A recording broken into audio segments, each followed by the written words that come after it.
ঘটনা আছে, ওই থানার পুলিশ অফিসাররা, ওসি, এসি, কনস্টেবল সহ এক জায়গায় সেনা কর্মকর্তা জড়ানো খবর আমি জানি, অস্ত্র ভিড়াইয়া ডাকাতি করছে।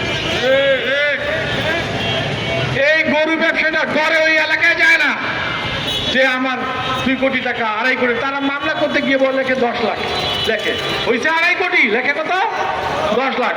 আর কি হয়, ওসি সাহেব পিছু নেন, অমুক দেন, তমুক দেন, গরু ব্যবসায়ীরা এসে ধরাই দেন, তুমি 20 লাখ টাকা নিয়ে যাও, আবার দাঁড়াবা। এই হলো আমাদের প্রশাসন। আপনারা যারা পুলিশে আছেন, যারা সরকারি অফিসার, তারা সবাই জানেন আপনারা ডাকাতি করলে এই মানুষগুলো ব্যবসা করবে কিভাবে। আর সে কারণেই গরুর মাংসের দাম বাড়ে। জনগণ মনে করে ওই যে মহল্লায় যারা গরুর বিক্রি করে মাংস, এরাই মনে বেশি বিক্রি করে, বেশি দাম নেয়। কিন্তু জনগণ জানে না কি হচ্ছে এখানে। ডাকাইত